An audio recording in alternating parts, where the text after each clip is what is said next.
Now it's recording. Okay, here we go. I tried to fiddle with the light because I don't know if that's too much or if this is too much.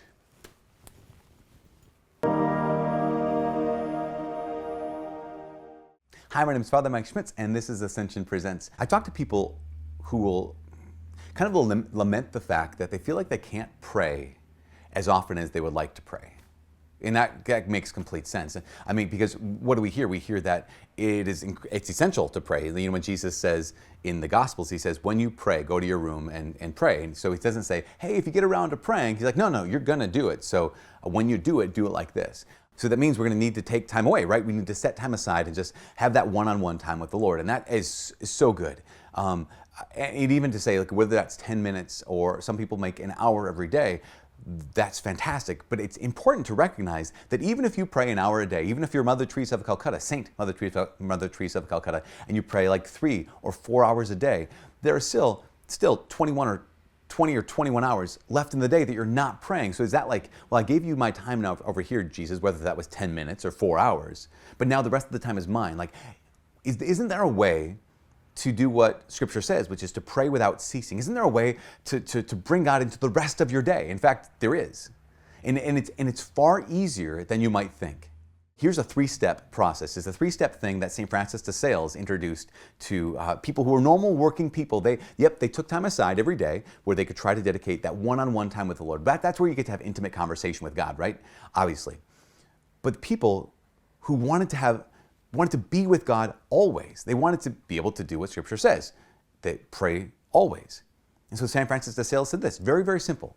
It's a 3-step process, and it goes like this. You ask, you offer, and you accept. The first step is you ask. You ask God to be present to you. Now, obviously, God is everywhere, right? He's omnipresent. And not only is he omnipresent, he's attentive to you. That at all times, we believe this, that God is completely present to you. He's attentive to you. So when we say ask God to be present to you, what we're really doing is we're being attentive back to him. Number 2, offer. So whatever we're doing at that moment, we offer that moment to God. Whether that is a great moment of a highlight or a really difficult moment of pain and sorrow. It could be something like, I have some friends who, before they go on a workout, they always do this, ask, offer, and accept. God, be attentive to me, and let me be attentive to you on this run. I offer you the joy of this run. I also offer you the suffering of this run, because it's going to be kind of painful. And they offer that time to God. And the third thing is accept. And I say this, God, be attentive to me, I'm attentive to you. God, I offer you this moment as a sacrifice.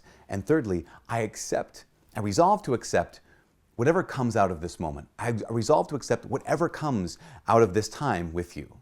Now, if we do this very, very simply, ask, offer, and accept, it will completely transform not only how you have a relationship with God, it will transform how you live. Because think about it. If you ask God to be attentive to you, what you're doing is you're allowing every moment to be a sacrament. What's a sacrament?